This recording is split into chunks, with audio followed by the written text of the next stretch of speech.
Good morning class. बेटे आज हम पढ़ेंगे पाठ 11 शक्ति और अक्षमा के प्रश्न उत्तर और अभ्यास। तो हमारा पहला प्रश्न है बेटा, कौरवों ने पांडवों को कायर क्यों समझा? पांडवों ने क्षमा की भावना से कौरवों से जितना नम्र व्यवहार किया उतना ही कौरवों ने उन्हें कायर समझा। रघुपति की विंतु का सिंधु पर क्या असर हुआ? रघुपति की विनती का सिंधु पर कोई असर नहीं हुआ और उसने उत्तर नहीं दिया। सिंधु ने रघुपति की दास्तां क्यों ग्रहण की? रघुपति से डरकर सिंधु ने उनकी दास्तां ग्रहण की। ये क्या कह रहा है बेटा? आगे में इन जो प्रश्न है ना उनके एक पद में उत्तर देने हैं, ठीक है। कविता में नर व्याघ्र किसे कहा गया है? दुर्योधन को। क्षमाशील पांडवों कौरव क्या समझते थे? कायर। रघुपति ने पथ देने के लिए कितने दिनों तक सिंधु से विनती की? 3 दिन तक। जब राम के बाणों से आग नहीं निकली तो क्या हुआ? जब उन्होंने बहुत प्रार्थना की थी ना सिंधु से कि तुम मुझे लंका का रास्ता बताओ, लेकिन उनको नहीं बताया, उन्हें कोई उत्तर नहीं दिया, तो राम के बाण से आग निकली तो क्या हुआ था? सिंधु राम की शरण में आ गया। सिंधु देह धारण कर किसकी शरण में आया? रघुपति की। क्षमा की शोभा नहीं देती, अक्षमा शक्तिहीन को शोभा नहीं देती। जब सिंधु ने रास्ता नहीं दिया तो रघुपति ने क्या किया? जब सिंधु ने रास्ता नहीं दिया तो रघुपति ने समुद्र को सुखाने के लिए धनुष पर बाण चढ़ा लिया। किसके वचनों का मूल्य समझा जाता है? जिसमें जीतने की शक्ति होती है उसके वचनों का मूल्य समझा जाता है। जग की रीति कैसी होती है? सहनशीलता, किसी को क्षमा करना और किसी पर दया करना। इन विशेषताओं को संसार तभी मानता है जब इनके पीछे शक्ति का घमंड जगमगाता है। उसके बाद है बेटा दीर्घ प्रश्न, सिंधु ने रघुपति की दास्तां क्यों ग्रहण की? 3 दिन तक भगवान राम समुद्र के किनारे बैठे उसे लंका जाने के लिए रास्ता पूछ रहे थे ना, लेकिन समुद्र ने कोई उत्तर नहीं दिया। तो राम ने अपना अधीर को, यानी कि वो बेसब्र होकर, उनकी सहन करने की शक्ति खत्म हो चुकी थी, तो उन्होंने समुद्र को सुखाने के लिए धनुष पर बाण चढ़ा लिया। तब भयभीत होकर समुद्र मानव रूपी धारण कर भगवान राम की शरण में आ गिरा और भगवान राम के पैर छूकर उनकी दास्ता के बंधन में बंध गया। क्षमा शोभती उसी भुजंग को जिसके पास गरलो। इस पंक्ति की सप्रसंग व्याख्या करनी है बेटा। इन पंक्तियों में क्या कहते हैं कवि कि किसी को माफ करना के लिए उसी सांप को शोभा दे जिसके पास जहर है।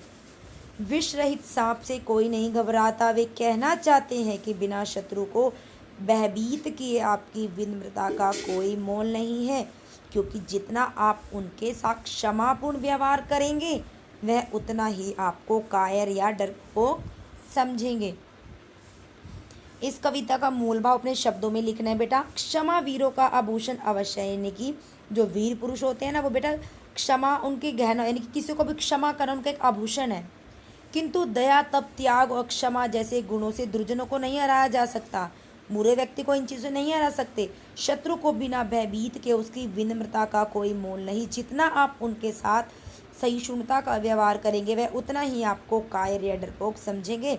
अतः यदि आपके पास इतनी शक्ति या सामर्थ्य है जो उसे पराजित कर सकता है तो आवश्यकता पड़ने पर अपना प्रदर्शन दिखाएं, ठीक है। यदि आप अपने दुश्मन के साथ, शत्रु के साथ नम्रता पूर्वक व्यवहार करोगे तो बेटा वो आपको कमज़ोर समझता है, कायर समझता है कि हर बार माफ़ कर देता है, ठीक है, तो वो आपको कायर समझने लग जाता है, ठीक है। फलतः शत्रु आपके पौरुष को जानकर आपसे किसी प्रकार का अनुचित व्यवहार करने का दुस्साहस नहीं करेगा। अगर आप आवश्यकता पड़ने पर शक्ति का प्रदर्शन दिखाओगे ना तो आपका शत्रु आपसे भयभीत हो जाएगा, ठीक है, और आपके सामने विनीत रहेगा और तत्पश्चात आप उसे क्षमा करेंगे, तब उस क्षमा का कोई मोल नहीं होता।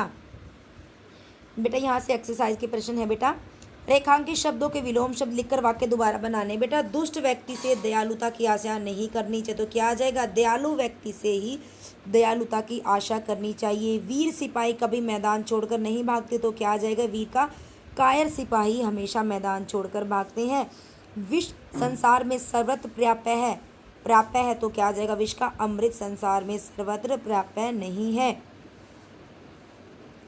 बलशाली प्राणियों को क्षमा शोभा देते, यानी कि बलहीन प्राणियों को क्षमा शोभा नहीं देती है। आगे शब्दों के समानार्थी लिखने बेटा हमें। हार, पराजय, शिकस्त, भुजंग, विषधर, सर्प, गरल, विष, जहर, पथ, रास्ता, राह, सिंधु, सागर, जलधि। शर बाण, तीर जग दुनिया संसार, चरण पाँव पैर। आगे है वाक्यों के संबंध बोधक शब्द भरकर रिक्त स्थानों की पूर्ति करनी है बेटा। धर्म के बिना मुक्ति संभव, संबंध बोधक है बेटा चिन्ह हमारे।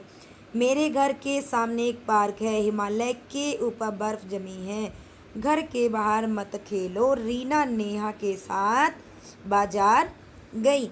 बेटा आपको वीडियो को देखकर अपनी एक्सरसाइज कंप्लीट करनी है, क्वेश्चन आंसर करनी है। जो चीज़ नहीं आती है मैम लाइव क्लासेस में आपको समझा देंगे, ठीक है। Okay bye class.